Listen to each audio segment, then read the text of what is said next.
الشیطان الرجیم بسم اللہ الرحمن الرحیم الحمد للہ رب العالمین والصلاة والسلام علی سید الانبیاء حبیب قلوبنا و طبیب نفوسنا بالقاسم محمد اللہم صلی علی محمد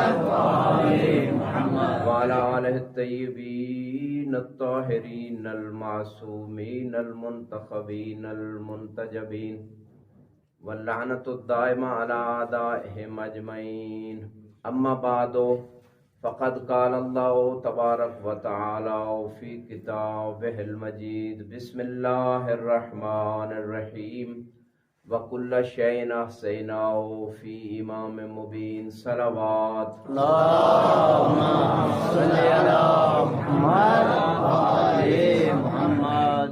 تفسیر قمی اسی طرح بحار الانوار میں بھی روایت ہے کہ جب اس آیت کے بارے میں ابن عباس جیسے راوی سوال کرتے ہیں مولا علی سے، یا علی کون ہے امام مبین؟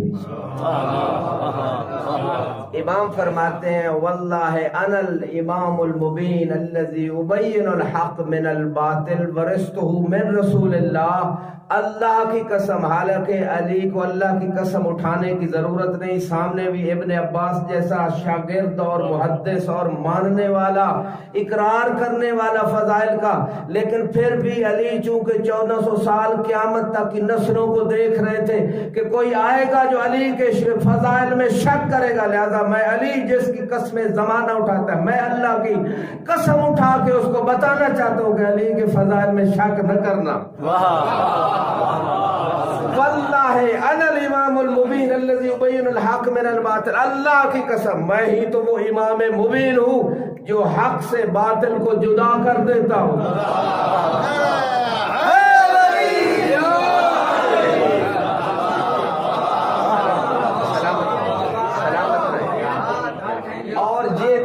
جو مولا نے کہا کہ حق کو جدا کرتا ہوں باطل سے، یہ جو مولا نے دعویٰ کیا تھا یہ قرآن کے اندر بھی موجود ہے، تلبسون الحق بالباطل، کہ حق کو باطل سے کیوں ملا دیتے ہو؟ اللہ خود قرآن میں اس بات کی گواہی دے رہا ہے کہ حق کو باطل سے نہ ملانا۔ علی چونکہ حق ہے، جو علی کے مقابلے میں ہے وہ باطل ہے۔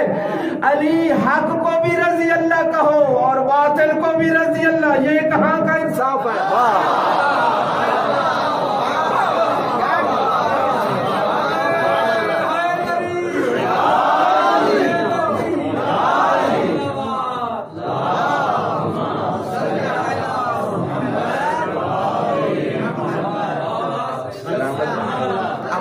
گنجائش نہیں، مولا کا خود شکوہ خطبہ شکیہ کے اندر انزل الدار، بس میں نے اشارہ کر دیا، علی خود شکوہ کر رہے ہیں کہ باطل سے میرا مقابلہ، باطل سے میرا مقابلہ، پہلے باطل سے، پھر دوسرے، پھر تیسرے، حتیٰ قیل علی و معاویہ، علی کا مقابلہ اور معاویہ سے، یہ کہاں کا انصاف ہے؟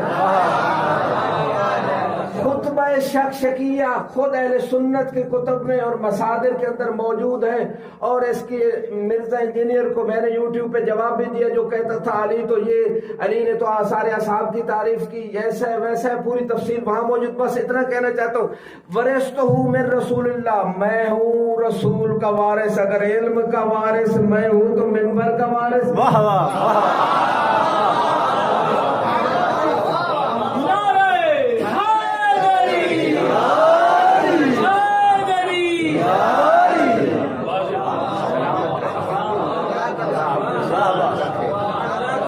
یہ جو زبان علی کے حق میں بولتی ہیں، اب وقت میں گنجائش نہیں، آپ اہل علم تشریف فرماؤ، ان زبانوں کے بولنے کا اجر علی یہ دیں گے کہ موت کے وقت قبر میں حشر میں پھر آپ کی جگہ علی بولیں گے۔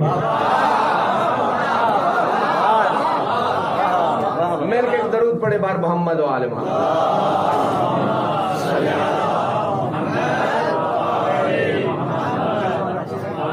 ٹائم نہیں ہے، علی مال حق والحق مالی، علی حق کے ساتھ، حق علی کے ساتھ، علی مال قرآن والقرآن مالی، لن یفترق حتی یرد علی الحوض، یہ جدا ہو ہی نہیں سکتے، بے شک حسبنا کتاب اللہ کہنے والے جتنا مرضی جدا کرنا چاہے اہل بیت کو قرآن سے، یہ نیزے پہ بھی چڑھ کے بتا دیتے ہیں کہ ہم اور قرآن جدا نہیں ہے۔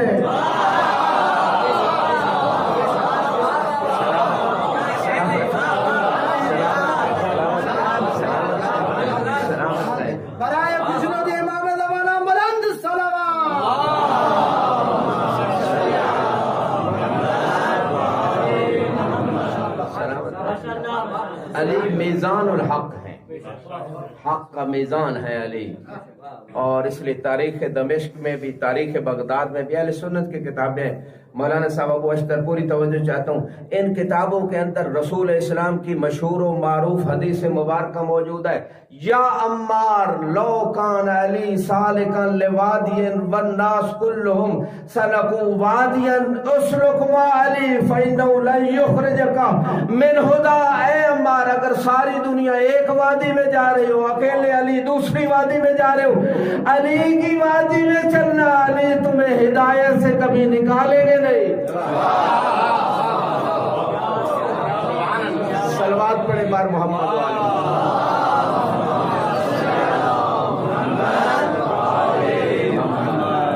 لہذا علی معیار حق بھی ہے، علی معیار ہدایت بھی ہے، بلکہ علی کے علاوہ ہدایت نہیں گمراہی ہے. جس نے علی کو چھوڑا، علی کا گیا کچھ نہیں، اس کے پاس رہا کچھ نہیں.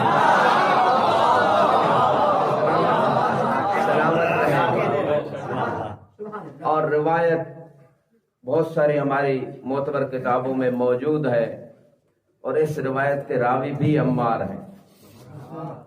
برہان، تفسیر برہان کے اندر بھی، بہار الانوار میں بھی موجود ہے، بلکہ ینابع المعدد کے اندر بھی آپ کو ملے گی. مختلف کتابوں کے اندر روایت کہتی ہے، عمار کہتے ہیں میں مولا کے ساتھ غزوہ میں جا رہا تھا، ایک وادی میں چیونٹیوں کو دیکھا، میں نے ایک سوال کر دیا. مشکل سوال تھا عمار کی نگاہ میں کہ یہ چیونٹیاں حل من احد یعرف من الخلق عدد هذا النمل. مشکل تھا عمار کی نگاہ میں، یہ سوال مشکل تھا، لیکن مشکل کشا کی نگاہ میں مشکل نہیں تھا.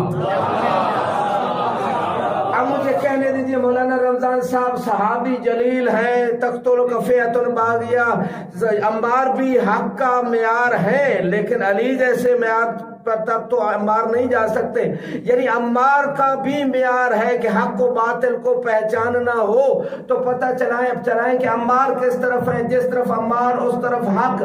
لیکن عمار اس مقام تک ہونے کے باوجود بھی جو مشکل سوال عمار کی نگاہ میں تھا وہ علی کی نگاہ میں مشکل نہیں تھا. صحابی جتنا بھی جلیل ہو، اس کا معنی یہ ہے جلیل ہونے کے باوجود پھر بھی مشکل کشائی علی سے کروا. بات یہ عرض کر رہا تھا، جب سوال کیا مولا علی سے کوئی ہے ان چوٹیوں کا عدد بتانے والا، تو مولا نے کہا انا عارف الرجل الذي يعرف عدد هذا النمل ويعرف كم فيه ذکر وكم فيه انثى. یہی تو کریمی اہل بیت ہے. پوری توجہ چاہتا ہوں، یہی تو کریمی اہل بیت ہے کہ سائل تھوڑا مانگتا ہے، یہ زیادہ دے دیتے ہیں. سائل نے ایک روٹی کا سوال کیا تھا، مولا علی نے کمبر سے فرمایا تھا اونٹ کی قطار دے دو.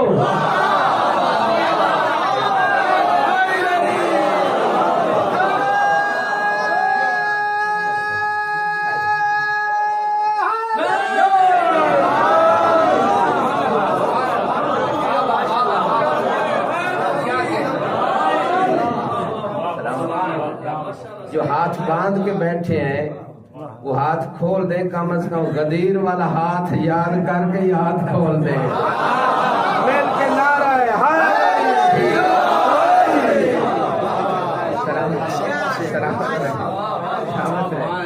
لہذا عمار نے تو ایک سوال کیا تھا، مولا اس کا عدد کو جانتا ہے؟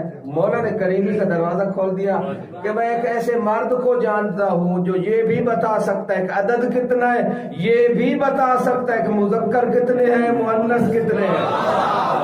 فقط مولانا اختر صاحب آپ کہیں گم ہیں، آپ کی اس گمشدگی کو واپس لانے کے لیے جملہ عرض کر رہا ہوں. فقط یہ بتا نہیں سکتے کہ ان میں مذکر کتنے ہیں، مؤنث کتنے ہیں، بلکہ یہ بھی کر سکتے ہیں کہ مذکر کو مؤنث بنا دیتے ہیں.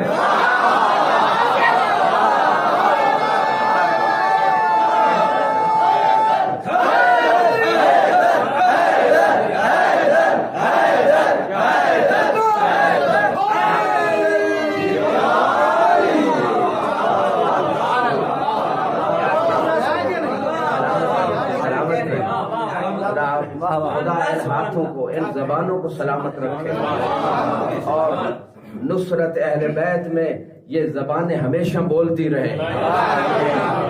اور یہ جملہ میرا نہیں، جملے سے جملہ بات آ جاتی ہے مولانا قاسم نقوی صاحب امام رضا علیہ السلام سے روایت موجود ہے کہ معتبر کتابوں کے اندر دیبل سے فرمایا تھا یا دیبل لا تکسر ان نصرتنا ما دمت حیا. دیبل کرتا کیا تھا؟ زبان سے محمد و آل محمد کے فضائل و مصائب پڑھتا تھا. گویا امام بتانا چاہتے ہیں کہ اگر مقصر ہونے سے بچنا چاہتے ہو ہماری اپنی زبان سے ہمارے فضائل پڑھا کرو، مصائب پڑھا کرو.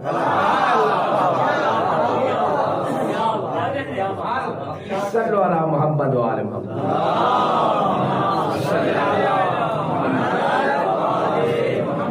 لا تکسر عن نصرتنا.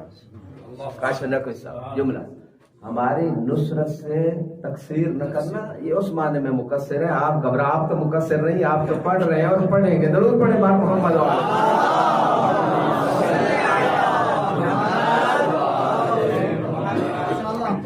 اور اخلاقی ایک جملہ اپنے لیے عرض کر رہا ہوں. روایات بھی ہیں، ادعیہ بھی ہیں، فتاوی علماء بھی ہیں. کہتے ہیں کہ مومن جتنا بھی کمال تک پہنچ جائے پھر بھی اس کی عبودیت کی بلندی اس میں کہ ہمیشہ اپنے آپ کو تقصیر و کوتاہی میں سمجھے. مجھ سے تقصیر ہوئی، درود پڑھے بار محمد و آل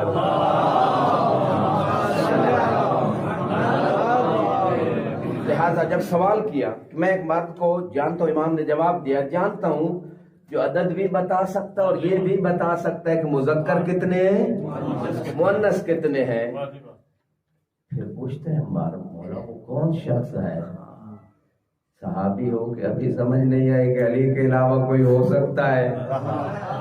جب یہ کہا نا کون شخص ہے تو امام نے قرآن سے استدلال پیش کیا. ما قرأت فی سورہ یاسین، اے عمار تو نے سورہ یاسین میں نہیں پڑھا وَكُلَّ شَيْءٍ أَحْصَيْنَاهُ فِي امام مبین کہ ہم نے ہر چیز کو امام مبین میں رکھ دیا ہے.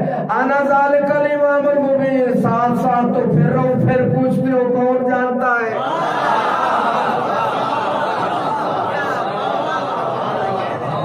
سلامت رہے. مل کے درود پڑھے بار محمد.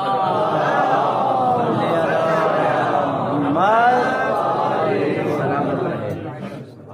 خدا آپ کی توفیقات میں اضافہ فرمائے. وَكُلَّ شَيْءٍ أَحْصَيْنَاهُ فِي إِمَامٍ مُبِينٍ.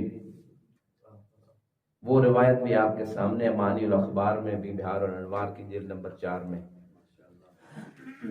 روایت یہ ہے کہ جب یہ آیت آئی امام باقر علیہ السلام فرماتے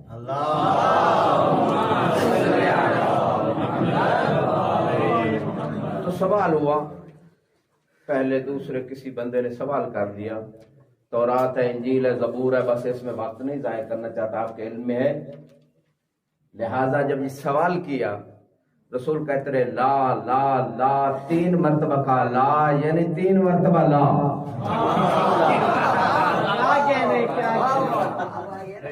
وہ بات 3 مرتبہ روایت ہے 3 مرتبہ کا لا لا لا، یعنی جس کے دل میں علی آنا چاہتا ہے پہلے 3 مرتبہ لا ہونا چاہیے. علی تبھی آئے گا جب 3 مرتبہ لا ہوگی. اور لا الہ الا اللہ میں بھی پہلے لا ہے. پھر عرض کرنا چاہتا ہوں اس مقام پہ جب 3 مرتبہ لا کہہ دیا اتنے میں علی آ گئے صحابہ کے درمیان مسجد کے اندر. جب علی آ گئے رسول کو مناسب موقع مل گیا. اب فرمایا روایت کہتے فاقبل امیر المومنین فقال هذا هو الامام المبین الذي احسن فی علم كل شيء. اب تک سوال کر رہے تھے کہ تورات ہے، انجیل ہے، زبور ہے، اب سوال کیوں نہیں کرتے جب علی آ گئے؟ یہی تو وہ ہے جس میں اللہ نے ہر چیز کا علم رکھ دیا.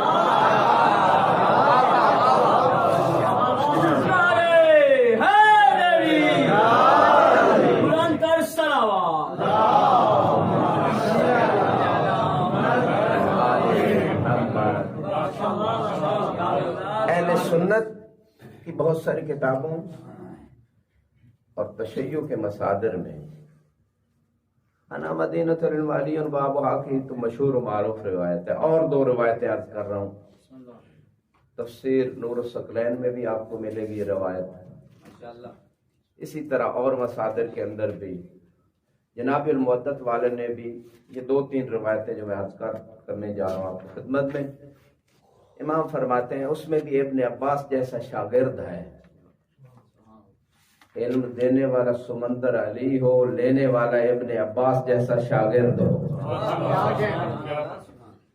وہ ابن عباس جو آخری وقت میں کہتا تھا فلاں حدیث کاش مجھے جو بول رہی ہے کوئی یاد دلا دے، کہا ابن عباس دنیا سے جا رہا، اب ایک حدیث سے اگر نہ بھی علم ہوا تو کیا مسئلہ ہے؟ اس نے کہا میں نہیں چاہتا حدیث رسول میں سے ایک حدیث سے بھی جاہل ہو کے مر۔ طلب علم تھی جناب عبداللہ ابن عباس کے اندر۔ تو عبداللہ ابن عباس کہتے ہیں کہ میں ایک رات مولا سے میں نے کہا کچھ تفسیر لکھائیں، ساری رات گزر گئی، صبح ہو گئی، فقط سورہ فاتحہ کی تفسیر ختم نہیں ہوئی۔ امام فرماتے ہیں لو شئت لأوقرت 70 بعیرا من تفسیر بسم اللہ الرحمن الرحیم، دوسری روایت میں من تفسیر سورہ فاتحہ، تیسری روایت میں من تفسیر الباء، کہ اگر میں چاہتا، یعنی ان تینوں روایتوں کو اگر ہم جمع کریں تو علی کے سمندر کے علم میں سے شاید تھوڑی سی ہمیں سمجھ آ جائے کہ پوری سورہ فاتحہ کا جو سورہ اس کے اندر علم ہے، اس کی جو تفسیر ہے، یہ نہیں کہا فقط حدیث کا علم، یہ نہیں کہا عقائد کا علم، یہ نہیں کہا فقط فقہ کا علم، بلکہ جو جو علم ہے کائنات میں، جو جو علم ہو سکتا ہے، علی وہ بتا رہے میں 70 اونٹوں پہ سورہ فاتحہ کی تفسیر لدوا سکتا ہوں۔ پھر کہا بائے بسم اللہ کے بارے میں ایسا کر سکتا ہوں۔ وہ علی ایسا کیوں نہ کر سکے جو خود اس با کا نقطہ ہے، جیسے تفسیر نور الثقلین جناب المعدت میں ہے، کل ما فی الکتب السماویہ فہو فی القرآن، جو کچھ کتب سماویہ میں وہ قرآن میں ہے، وما فی القرآن ففی سورۃ الفاتحہ، پورا علم قرآن سورہ فاتحہ میں ہے، وما فی سورۃ الفاتحہ پوری توجہ تو ففی بسم اللہ الرحمن الرحیم، وہ بسم اللہ الرحمن الرحیم ہے، وما فی بسم اللہ الرحمن الرحیم ففی بائے بسم اللہ، اور بسم اللہ کا علم با میں سمٹ آئے، وما فی البا فی النقطہ، اور جو با کا علم ہے وہ نقطے میں سمٹ آئے، انا نقطہ الذی تحت البا، میں ہی تو وہ نقطہ ہوں جو با کے نیچے ہے۔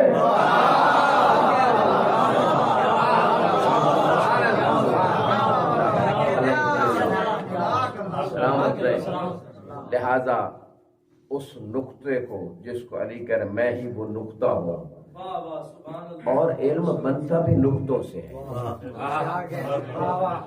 خطابت بھی نقطوں سے ہوتی ہے، وہ اور نقطے ہیں یہ اور نقطے ہیں، دونوں میں فرق ہے۔ وہ علی کہ جس کے پاس تمام کتابوں کا علم، قرآن کا علم، دیکھیں آپ جب حروف لکھتے ہیں تھک تو نہیں گئے؟ بس آخری جملے مسائل کی طرف آ رہا ہوں، جب آپ حروف لکھتے ہیں تو حرف نقطوں سے بنتے ہیں، لفظ حرفوں سے بنتے ہیں، جملے لفظوں سے بنتے ہیں، لہذا بنیاد ہے تمام علم کی نقطے۔ علی یہ کہنا چاہتے ہیں میں بنیاد ہوں علم کی، میرے بغیر کسی اور دروازے سے علم لوگے ہدایت نہیں ملے گی، ہر قسم کا علم مجھ سے ملے گا۔ اور آخری روایت فضائل ابن شاہزان جیسے محدث معتبر ترین کتاب علم امام کے حوالے سے عرض کر رہا ہوں، وَكُلَّ شَيْءٍ أَحْصَيْنَاهُ فِي إِمَامٍ مُبِينٍ، بصرہ میں امام خطبہ دے رہے تھے، کہاں پہ؟ اور خطبہ جنگ کے بعد دے رہے تھے، کیونکہ بہت سارے منکرین جو امام سے جنگ لڑ رہے تھے، امام چاہتے تھے انہیں معجزہ دکھائیں، معجزہ پہلے بھی دکھا سکتے تھے، لیکن انہیں یہ سمجھانا چاہتے تھے کہ تم اگر مرد ہو تو پھر علی کو چھوڑ کے کہیں اور جا رہے ہو، اپنی مردانگی پہ داغ لگا رہے ہو۔ معجزہ بعد میں دکھایا، سلونی کا دعویٰ کیا، مجمع سے ایک بندہ اٹھا، اس نے کہا اے نا جبرائیل، اے علی آپ سلونی کا دعویٰ کر رہے ہیں، پھر بتائیں جبریل کہاں ہے؟ توجہ ہے جو تھک گئے ہو، توجہ ہے؟ اے نا جبریل، جبریل کہاں ہے؟ فنظر بطرف الى السماء ثم الى الارض الى الشرق الى الغرب الى جہات سے تمام جہات کی طرف علی نے نگاہ کی، اور نگاہ کرنے کے بعد یعنی علی کو اللہ نے وہ نگاہ عطا کی ہے کہ 7 آسمانوں میں عرش تک جتنے فرشتے عبادت میں، رکوع میں، سجود میں، تسبیح میں، تکبیر میں جو جو عبادت کر رہے تھے، علی ایک نگاہ سے بتا سکتے ہیں کہ یہاں جبریل ہے یا نہیں ہے، پوری توجہ چاہتے ہو۔ لہذا علی نے جب کائنات کے ذرے ذرے پہ نگاہ کر لی اور کہیں جبریل نظر نہیں آئے، حاجی صاحب جبریل بالکل بزرگی کی شکل میں، بزرگ جیسے کہ روایت کے جملے شیخ عربی میں بزرگ کہتے ہیں، بالکل تقریباً آپ کی طرح حلیہ بنا کے مجمع کے اندر حاجی صاحب جبریل کہتے تھے، اور طلاب کے قدموں کے نیچے فرشتے پر بچھاتے ہیں۔ منیت المرید کے اندر روایت موجود ہے، مولانا نقوی صاحب اس آپ کے سامنے ہے، طلاب کے قدموں کے نیچے فرشتے پر بچھاتے ہیں، اور یہ طلاب کی خدمت کر رہے ہیں، یقیناً فرشتے ان کی خدمت کر رہے ہوں گے۔ جناب جبریل بزرگ شکل میں، انسانی شکل میں مجمع کے اندر تھے۔ پوری توجہ چاہتا ہوں، جب امام سے سوال ہوا اور سوال اس بزرگ نے کیا تھا، بتائیے جبریل کہاں ہے، علی کے معیار کا سوال تھا۔ وہ منافقین جو یہ پوچھتے تھے کہ میری داڑھی کے بال کتنے ہیں، ان کو علی کی معرفت نہیں تھی۔ علی فرما رہے تھے مجھے رسول نے بتایا تھا تو نے یہ سوال کرنا ہے، میں بتا بھی دوں تیرے پاس دلیل کیا ہے کہ اتنے ہی بال ہیں، لیکن اتنا بتاتا ہوں تیری داڑھی کے ہر بال کے نیچے ایک شیطان چھپا ہوا جو تجھے ہوا۔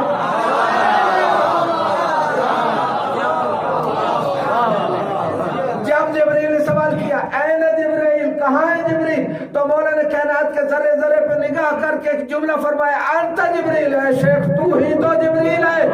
فصافے کا طائرن میں بین الناس، جبریل پرندہ بن کے لوگوں کے درمیان سے اٹھ کھڑا ہوا اور چلا گیا۔ فزج عند ذلك حاضرون وقالوا نشهد انك خلیفۃ رسول اللہ حقا، ہم تو ایسے آپ سے بلا عقل کے بلا دلیل کے جنگ لڑ رہے تھے، اور اونٹنی کی ان میگنیوں کو مسکوں کو کفور سمجھ رہے تھے، ہمارے پاس تو عقل نہیں تھی۔ اب پتہ چلا کہ رسول کے حقیقی خلیفہ تو آپ ہیں۔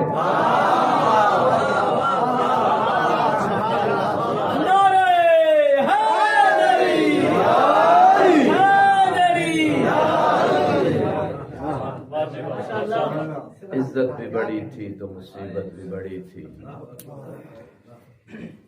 ایام فاطمیہ ہیں، اس علی کو فرصت دیں، جیسے کہ روایت کے اندر کل بھی پڑھ رہا تھا، 10 دن تک علی تنہا گھر میں بیٹھ کے زہرا کو روتے۔ ایک دن عمار اجازت لے کے امام کی خدمت میں حاضر ہوئے، مولا آپ ہمیں صبر کی تلقین کرتے ہیں، پھر آپ اتنا کیوں گریہ کر رہے ہیں؟ امام فرماتے عمار، جب میں زہرا کو غسل دے رہا تھا زہرا کی اجرکم علی اللہ، خدا ہمیں اہل بیت کے علاوہ تمہیں کوئی غم نہ دے۔ عزادارو، رسول اسلام کا جب آخری وقت آیا، عبداللہ ابن عباس پوچھتے ہیں یا رسول اللہ لماذا تبکی، آپ کیوں رو رہے ہیں؟ رسول فرماتے اب کی لیلت میں خط زہرا، میں اپنی وجہ سے نہیں رو رہا، میں اس وجہ سے رو رہا ہوں کہ میری بیٹی زہرا کو میرے بعد تمانچے مارے جائیں گے۔ اب کی لکسر جنبہا، میں اس وجہ سے رو رہا ہوں کہ میری بیٹی کے پہلو کو توڑا جائے گا۔ اب کی لظلمہا وغصب حقہا واسقاط جنینہا، میں اس وجہ سے رو رہا ہوں کہ میری بیٹی کا حق بھی غصب کر لیا جائے گا۔ میں اس وجہ سے رو رہا ہوں کہ میری بیٹی کے محسن کو بھی ساقط کر دیا جائے گا۔ عزاداروں کو اتنے تو مصائب آئے نا بی بی پہ رسول اسلام کے بعد کہ یہ دعا کرتی ہوئی سنائی دی، یا الہی اجل وفاتی، پروردگار میری وفات جلدی لے کے آ، انی صعبت الحیات، میں اس دنیا کی زندگی سے تنگ آ چکی ہوں، الحقنی میں والدی، جلدی مجھے میرے والد سے ملا دے۔ عزادارو سنو گے یہی بی بی ہے نا جس کا پہلو زخمی ہے, بستر سے نہیں اٹھ سکتی تھی, لیکن جب آخری دن آیا بی بی اس عالم میں اٹھ کے حسنین کی چوٹیاں دھلوا رہی ہے, سر میں کنگھی کر رہی ہے. میں کہوں گا بی بی آپ کو حسن حسین کا بڑا دکھ ہے, بڑا احساس ہے کہ میرے بعد یتیم نظر نہ آئے, یہی حسین ہوں گے, شمر کا ہاتھ ہوگا, حسین کی زلفیں ہوگی, کوئی چھڑوانے والا نہیں ہوگا, نیزے پہ حسین کا اجرکم اللہ, اجرکم اللہ. خدا غم اہل بیت کے علاوہ عزاداروں کوئی کام نہ دے. عزاداروں بس اتنا جملہ کہنا چاہتا ہوں اس مقام پہ, جب بی بی نے آخری وقت میں حسن حسین کو الوداع کر لیا, جب رخصت ہو گئی تو امام نے ایک آواز دی, یا حسن یا حسین یا زینب ہلمو تعالو, آ جائیے, یہ آخری الوداعی ملاقات ہے, الفراق الفراق, اس کے بعد جدائی ہے. اپنی والدہ گرامی کو الوداع کہہ لیجیے. روایت کہتی امام حسن حسین آئے اور اپنی والدہ گرامی سے لپٹ کر رو رہے تھے. بس آخری جملے عزاداروں, جب رو رہے تھے تو روتے روتے علی نے بھی, حسن حسین نے, جناب زہرا نے, روایت کہتی ہے بہت ساری معتبر کتابوں میں ہے کہ بی بی نے کفن سے ہاتھ نکالے, حسن حسین کو گلے لگایا. جب دونوں بیٹوں کو بی بی الوداع کر رہی تھی, حسن حسین کا گریہ بلند تھا, آسمان سے آواز آئی, ندائی, یا علی ارفعہما قد ابقیا ملائکۃ السماء, اے علی حسن حسین کو جدا کر لو زہرا سے, ان دونوں نے تو ملائکہ کو بھی رلا دیا ہے. الا لعنت اللہ علی قوم الظالمین وسیعلم الذین ظلموا ای ینقلبون. پروردگار بحق محمد و آل محمد اس قلیل سے عبادت کو اپنی بارگاہ میں قبول و مقبول فرما, ہمارے صغیر و کبیر گناہوں سے درگزر فرما, علم و عمل کی دولت سے مالا مال فرما. پروردگار بحق محمد و آل محمد ہمارے امام کے ظہور میں تعجیل فرما, ہمارے امام کو ہم سے راضی فرما, علماء اعلام کا سایہ ہمارے سروں پہ قائم و دائم فرما. جو مریض ہیں ان کو شفائے کاملہ عاجلہ عطا فرما, جو بے اولاد ہیں ان کو اولاد نرینہ عطا فرما. اس مصطفی امام العصر کو دن دگنی رات چوگنی ترقی عطا فرما, حاضرین کی حاجات کو پورا فرما. خصوصاً ہمارے بزرگوار سلواری صاحب اور پھر ہمارے محترم حاجی دل نواز صاحب, ان کی توفیقات میں اضافہ فرما, ان کی زندگی کو دراز فرما, اس مشن کو مزید آگے بڑھانے کی توفیق عطا فرما. اس مجلس کا ثواب چہاردہ معصومین کی بارگاہوں میں ہدیہ کرتے ہیں, ان بارگاہوں سے جو ثواب حاصل ہو اس ثواب کو سید محمد سبطین نقوی مرحوم کی روح کو پہنچائے, ان کے درجات کو بلند فرمائے, ان کی قبر کو منور فرمائے, ان کو شفاعت اہل بیت نصیب فرمائے. اس قانون وعدے کے اور جتنے مرحومین ہیں ان کے درجات کو بلند فرمائے, خصوصاً ان کے والد گرامی اور ان کے سسر کے درجات کو بلند فرمائے. حاضرین کے جتنے مرحومین ہیں پروردگار ان سب کو شفاعت اہل بیت نصیب فرمائے. ایک مرتبہ سورہ فاتحہ لجمیع المؤمنین والمؤمنات مع الصلوات علی محمد و آلہ.